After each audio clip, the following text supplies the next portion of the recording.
প্রিয় শিক্ষার্থী বন্ধুরা, স্বাগত জানাচ্ছি আল কলম পাঠশালা চ্যানেলের অনলাইন ক্লাসে। আজকে যেখান থেকে আজকের ক্লাসটিতে অংশগ্রহণ করছো সকলকেই অনেক অনেক শুভেচ্ছা, অভিনন্দন। আমি রিপন চন্দ্র দাস, আল কলম প্রিপারেটরি মডেল স্কুল অ্যান্ড কলেজের সহকারী প্রধান শিক্ষক। আজকের আমাদের আলোচ্য বিষয় রাইট ফর্মস অফ ভার্বের থার্ড ক্লাস। প্রিয় বন্ধুরা, তোমরা বোর্ডের দিকে লক্ষ্য করো, রাইট ফর্মস অফ ভার্বের থার্ড ক্লাসে আমাদের এখানে হিঞ্জ দেওয়া আছে। দেখো তোমরা হিঞ্জ দেওয়া আছে, তোমরা বোর্ডের দিকে খুব মনোযোগ দাও। আর নিচে আমাদের প্যাসেজটি দেওয়া আছে, প্যাসেজটি খুব ভালোভাবে তুলো। আর তোমাদের সুবিধার সাথে আমি অ্যান্সারটিও তোমাদেরকে নিচে করে দিয়েছি। তো তোমরা আগে খাতায় তুলো, তারপরে আমরা আজকের এই আলোচনায় চলে আসবো কিভাবে কেন হলো। আমরা এক এক করে আমরা এ থেকে জি এইচ পর্যন্ত আমরা ক্লিয়ার হব। তো তোমরা সবাই খাতা তুলো, বোর্ডের দিকে লক্ষ্য করো। প্রিয় বন্ধুরা, ডিয়ার স্টুডেন্টস, লক্ষ্য করো গুড মাইনার্স। দেখো বোর্ডের দিকে লক্ষ্য করো, গুড মাইনার্স প্রথমে হবে form and important part of our education. অর্থাৎ ভালো আচরণ আমাদের শিক্ষার জন্য অত্যন্ত গুরুত্বপূর্ণ। ভালো আচরণ আমাদের শিক্ষার জন্য অত্যন্ত গুরুত্বপূর্ণ। Good minors form an important part of our education. ভালো আচরণ শিক্ষার জন্য অত্যন্ত গুরুত্বপূর্ণ।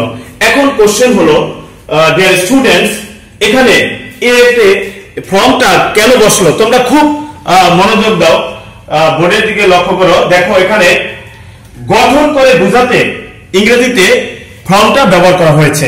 এই ফর্মটা ব্যবহার করার মূল কারণটা হলো অর্থ অনুযায়ী গঠন করার অর্থে, অর্থাৎ ভালো আচরণ শিক্ষার জন্য অনেক গুরুত্বপূর্ণ। এখন তোমরা আরো একটু মনোযোগ দাও, বোর্ডের দিকে আরো লক্ষ্য করো যে এখানে চিরন্তন সত্য হওয়ায় বাক্যটি কিন্তু এখানে ইউনিভার্সাল ট্রুথ কথাটা, যে ভালো আচরণ শিক্ষার অত্যন্ত গুরুত্বপূর্ণ, এটা হচ্ছে চিরন্তন সত্য, ইউনিভার্সাল ট্রুথ।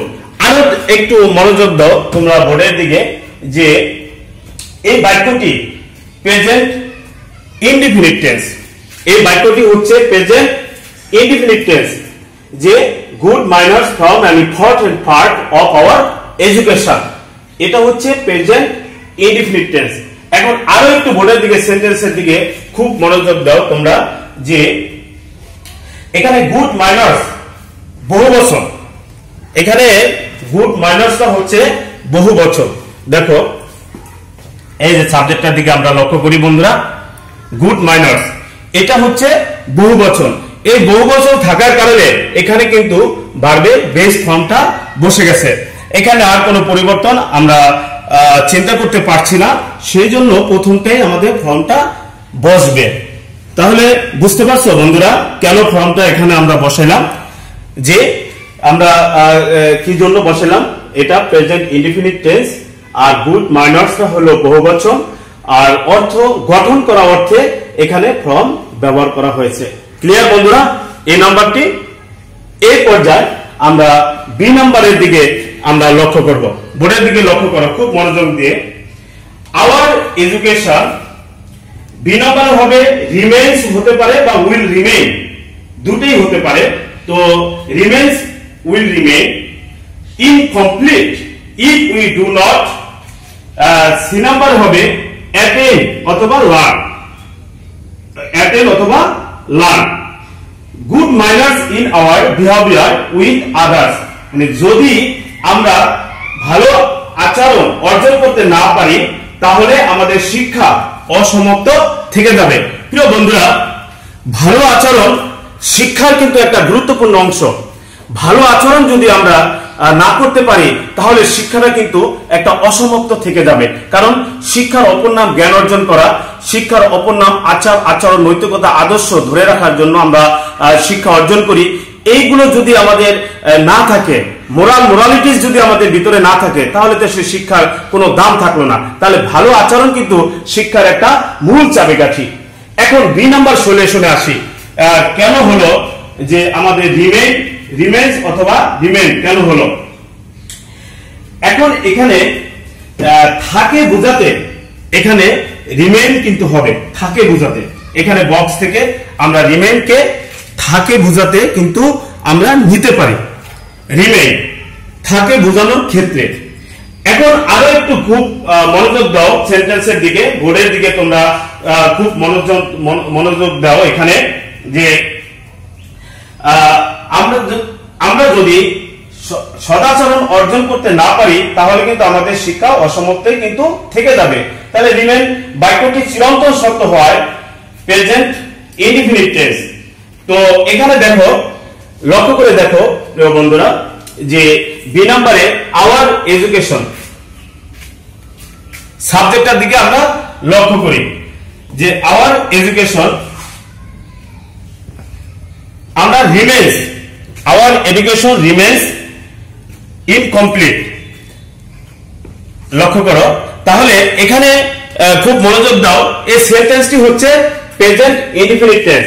তো প্রেজেন্ট ইনডিফিনিট টেন্সে our education third person singular number. তো থার্ড পারসন সিঙ্গুলার নাম্বারের কারণে এখানে ভার্বের সাথে আমরা একটা এস যুক্ত করে দিব, তো রিমেন্স, তো সেই কারণে এখানে রিমেন্স বসে গেছে। তো সবসময় বলি যে অর্থ কিন্তু একটা ইউজিং এর ক্ষেত্রে খুব গুরুত্বপূর্ণ ভূমিকা পালন করে প্রিয় বন্ধুরা। তাই সবসময় যেরকম নিয়মও শিখতে হবে, পাশাপাশি অর্থের দিকে কিন্তু খুব গুরুত্ব দিতে হবে। যত আমরা ওয়ার্ড মিনিং এর দিকে বেশি ধাবিত হব, ইংলিশ তত প্রোগ্রেস হবে সামনের দিকে। আমরা সি নাম্বারটার দিকে সলিউশনে আসি। সি নাম্বারটা আমরা সলিউশনে আসি প্রিয় বন্ধুরা, অ্যাটেন অথবা লার্ন। তো এখানে অর্জন না করি অর্থে, অর্জন না করি অর্থে এখানে এই সি নম্বরে অ্যাটেন অথবা লার্নটা কিন্তু এখানে ব্যবহার করা হয়েছে। অর্জন না করি, উই ডু নট অ্যাটেন অথবা লার্ন, অর্জন না করি অর্থে এখানে অ্যাটেন অথবা লার্নটা ব্যবহার করা হয়েছে। এখন তোমরা খুব মনোযোগ দিয়ে সেন্টেন্সের দিকে ভালোভাবে লক্ষ্য করো। তো এটার অর্থটা কি দাঁড়িয়েছে সেন্টেন্সটিতে, যে যদি আমরা ভালো ব্যবহার অর্জন না করি, এই অর্জন না করে বোঝাতে কিন্তু ডু নট অ্যাটেন হবে। তো ডু নট এর পর অ্যাটেন বসবে। তো এটা আবারও একই কথা, যে বাক্যটা চিরন্তন সত্য, ইউনিভার্সাল ট্রুথ, কথাটা চিরন্তন সত্য, ইউনিভার্সাল ট্রুথ। তো সেই প্রেজেন্ট ইনডিফিনিট টেন্স, তো ডু নট এর সাথে অ্যাটেন তো অটোমেটিকই চলে আসছে অর্থ অনুযায়ী। তো সেই কারণে এখানে আমরা অ্যাটেনটাকে বসিয়ে দিয়েছি। তো আমরা এখন এখানে ভার্ব এ বেস ফর্ম হিসাবে এখানে অ্যাটেনটা আমরা কিন্তু বসে দিয়েছি।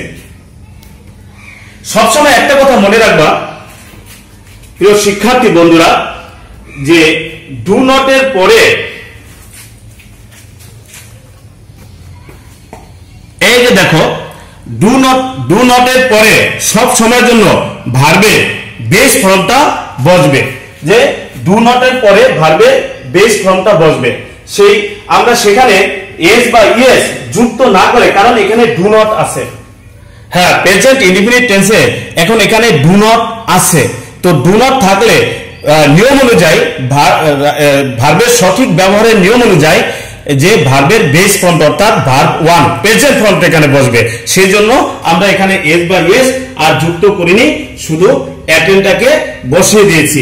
ঠিক আছে, অ্যাটেন, সেই কারণে আমরা এখানে অ্যাটেনটা বসিয়ে দেওয়া হয়েছে। তো আমাদের গেল এ, বি, সি আর হচ্ছে তিনটা চলে গেল। এখন আমরা ডি নাম্বারে প্রিয় শিক্ষার্থী বন্ধুরা, এখন আমরা ডি নাম্বারে চলে যাব। কেন, কি জন্য হলো, আমরা তোমরা সবাই বোর্ডের দিকে তাকাও, যে ডি নাম্বারে আমাদের শোটা কেন হলো। এখন আমরা মনোযোগ সহকারে আমরা সেটা সলিউশন করি। আমরা কোশ্চেন প্রথমে আমরা সাজিয়ে নেই যে কি বলছে এখানে, যে যদি আমরা তাদের প্রতি সম্মান প্রদর্শন না করি, এই যে প্রদর্শন না করি বোঝাতে ডু নট শো অবশ্যই হবে, যে তাদের এই যে ডু নট শো কথাটা কিন্তু একই সাথে ডু নট শো, ওই তোমাদের সুবিধার স্বার্থে এই যে এখানে দেখো বক্স থেকে আমার এখান থেকে বক্স থেকে শোটা নিতেই হবে, কারণ অর্থ অনুযায়ী যে যদি আমরা তাদেরকে সম্মান না করি তাহলে এখানে অর্থটা কিন্তু একটি খুব গুরুত্বপূর্ণ। হ্যাঁ, এখন আরো আমরা পার্ট পার্ট করে বোঝানোর জন্য চেষ্টা করছি। তাহলে তো শোটা হবে সেই কারণে তাই ডু নট এর পর শোটা অবশ্যই বলবে। আবার প্রেজেন্ট ইনডিফিনিট টেন্সে থাকায় ভার্বের এখানে যেহেতু প্রেজেন্ট ইনডিফিনিট টেন্স, তো প্রেজেন্ট ইনডিফিনিট টেন্স থাকায় তো ভার্বের এখানে ওই যে কথা পূর্বে বলেছিলাম ডু নট থাকলে ভার্বের কি হবে, বেস ফর্মটা হবে, অর্থাৎ ভার্বের প্রেজেন্ট ফর্মটা হবে। তো প্রেজেন্ট ফর্মটা এখানেও গ্যাপের পূর্বে ডু নট আছে, এই ডু নট থাকার কারণে আর অর্থ অনুযায়ী শোটা চলে আসছে।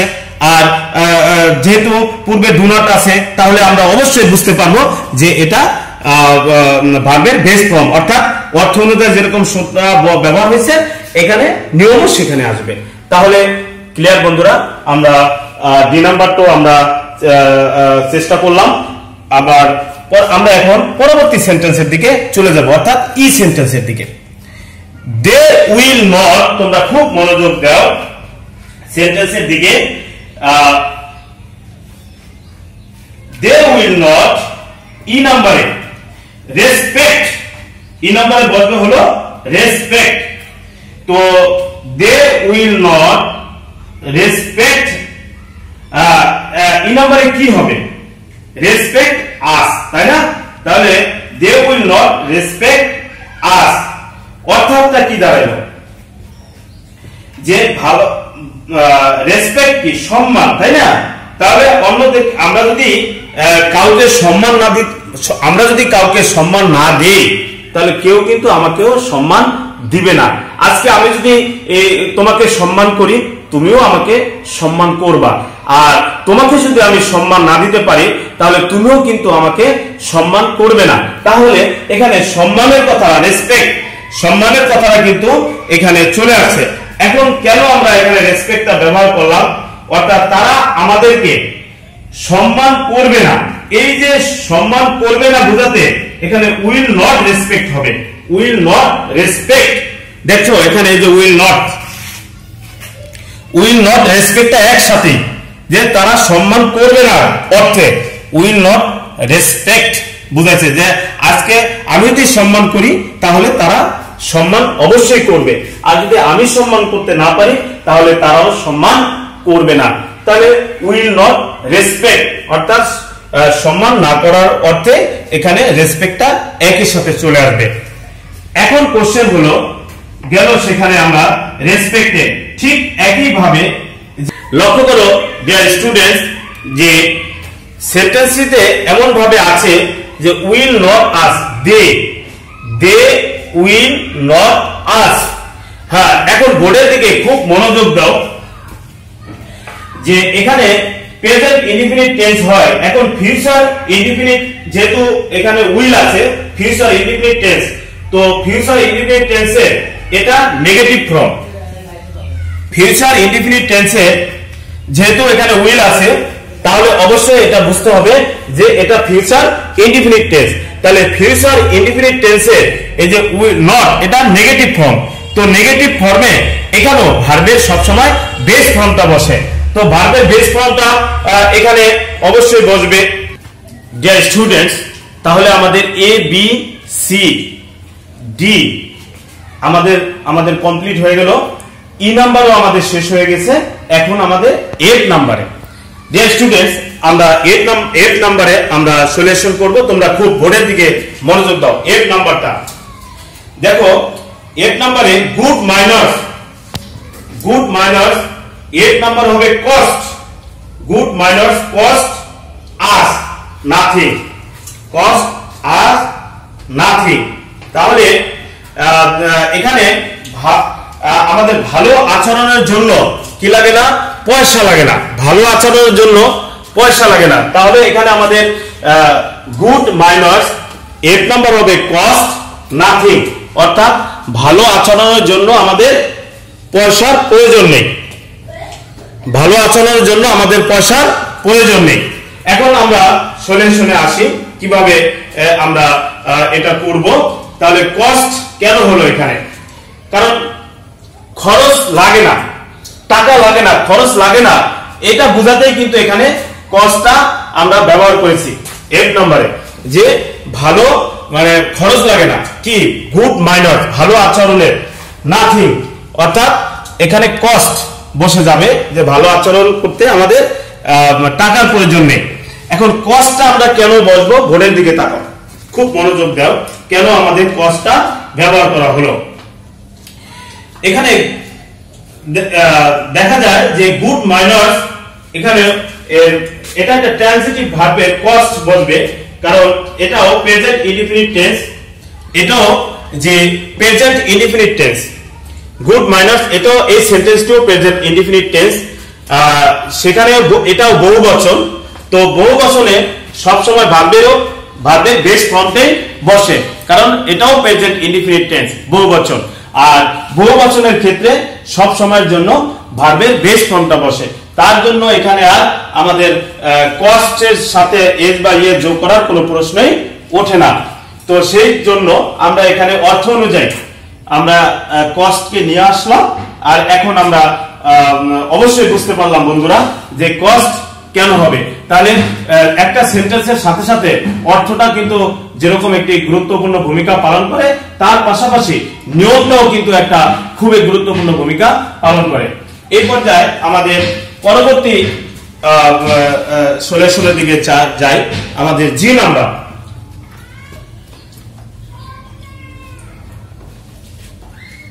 জি নাম্বারে দেখো আমরা আওয়ার চিলড্রেন শুড,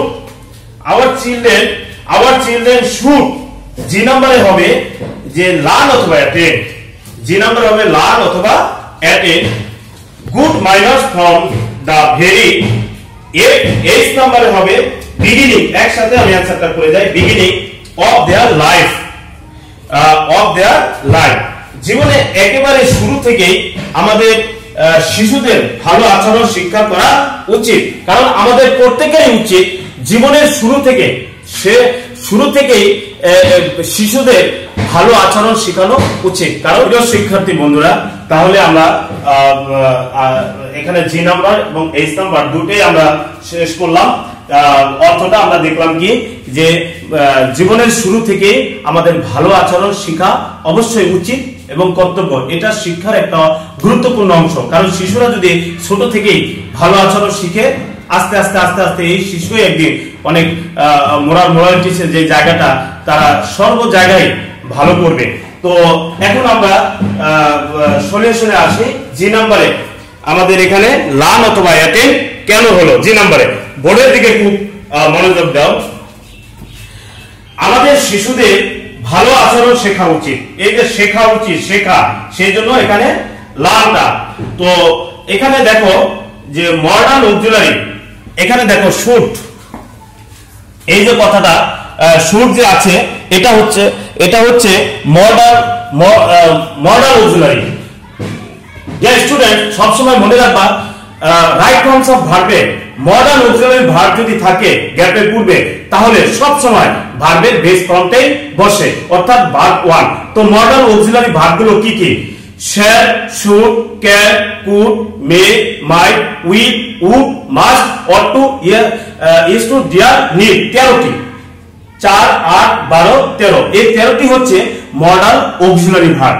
তো এই যে মডার্ন অক্সিলারি ভার্ব, তার ভিতরে 13টির ভিতরে এই যে শুড একটি মডার্ন অক্সিলারি ভার্ব। এই মডার্ন অক্সিলারি ভার্বের কারণে ভার্বের বেস ফর্মটা বসবে, অর্থাৎ লার্ন বা অ্যাটেন্ড আমরা যেরকম অর্থ অনুযায়ী নিয়ে আসছি, সেজন্য এখানে হয়ে গেছে এস বাই এস বা অন্য আদার্স কিছুই এখানে হবে না। ক্লিয়ার? বুঝতে পারছো বন্ধুরা কেন এই লার্ন অথবা অ্যাটেন্ডটা বসলো? এরপরে আমরা চলে যাই এইচ নাম্বারে। এইচ নাম্বারে যে এখানে কেন বিগিনিং হলো, বিগিনিংটা কেন হলো এইচ নাম্বারে, সেটা আমরা এখন লক্ষ্য করি। খুব বোর্ডের দিকে মনোযোগ দাও। বিগিনিংটা কেন হলো, যে জীবনের একদম শুরু থেকে, এই যে শুরু অর্থ অনুযায়ী বিগিনিং, জীবনের শুরু থেকে বিগিনিং, তাহলে অর্থ অনুযায়ী কিন্তু বিগিনিং চলে আসতেছে। এখন কোশ্চেন হলো যে যেহেতু এখানে আছে বিগেন, কিন্তু আমরা আমাদের হিন্স দেওয়া আছে বিগেন, কিন্তু আমরা অ্যান্সার করেছি বিগিনিং। এখন এই বিগিনিংটা আমরা কেন করলাম সেদিকে তোমরা বোর্ডের দিকে খুব মনোযোগ দাও। এখানে আর্টিকেলের পরে সর্বদাই নাউন ফ্রেজ হয়, তো নাউন ফ্রেজের হেডওয়ার্ড হিসাবে ভেরির পরে ভার্ব বিগিনিং অর্থাৎ ভার্বাল নাউন হয়।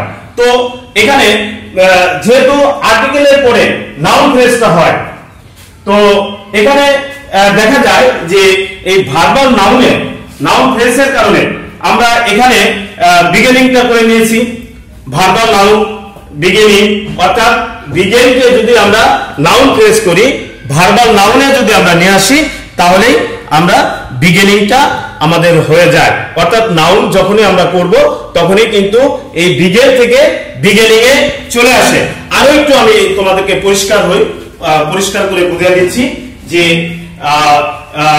তাদের জীবনে একদম শুরু থেকেই এই যে শুরু বোঝাতেই ইংরেজিতে আমরা বিগিনিংটা বসবে। তো আর্টিকেলের পরে সর্বদাই নাউন ফ্রেজ হয়, তো নাউন ফ্রেজে হেডওয়ার্ড হিসেবে এখানে ভেরি শূন্যস্থানে আমরা এখানে ভার্বের বিগেনকে ভার্বাল নাউন ফর্ম হলো বিগিনিং। ডিয়ার স্টুডেন্টস, এখানে ভেরির ভার্বাল নাউনটাই কিন্তু এখানে একটা ভার্বাল নাউন হবে, সেই ভার্বাল নাউনই হচ্ছে এই যে বিগিনিং। ভার্বাল নাউনটাই হচ্ছে বিগিনিং, তাই আমাদের এখানে বিগিনিংটা বসে গিয়েছে। তো আমরা এ থেকে এইচ পর্যন্ত আমরা চেষ্টা করেছি এ টু জেড একটি প্যাসেজের ভিতরে কিভাবে কোথায় কেন বসে এটা আমরা বিস্তারিত তোমাদের সাথে আলোচনা করেছি প্রিয় বন্ধুরা। তো ডিয়ার স্টুডেন্টস, আজকে আমাদের প্যাসেজটি সম্পূর্ণ হয়েছে। এ টু জেড আমরা পার্ট করে তোমাদের বোঝানোর চেষ্টা করেছি, আশা করি তোমরা বুঝতে পেরেছো। তারপরে যদি তোমাদের কোনো ত্রুটি বিচ্যুতি থাকে তাহলে তোমরা কমেন্ট করে আমাদেরকে জানিয়ে দিবে। আগামী ক্লাসে তোমাদের এই যদি সমস্যা থাকে সেটা সমাধান করার আমি চেষ্টা করব। আর তোমাদেরকে অসংখ্য ধন্যবাদ এতক্ষণ আমার সাথে থাকার জন্য ক্লাসে। আমাদের ক্লাস প্রতিনিয়ত এভাবেই চলবে, তোমরা আমাদের আল কলম পরিবারের সাথে থাকবে, আমাদের ক্লাস সব সময় থাকবে। আর যে প্রিয় শিক্ষার্থী বন্ধুরা, আগামী ক্লাসের আমন্ত্রণ জানিয়ে আজকের ক্লাসটি আমরা এখানে শেষ করলাম। সকলকে অনন্ত কোটি ধন্যবাদ। সবাই অনেক ভালো থাকবে, অবশ্যই স্বাস্থ্যবিধি মেনে চলবে, বাসার বাইরে গেলে অবশ্যই মাস্ক ব্যবহার করবে। সকলকে অনেক অনেক প্রীতি এবং শুভেচ্ছা। ভালো থাকবে সবাই।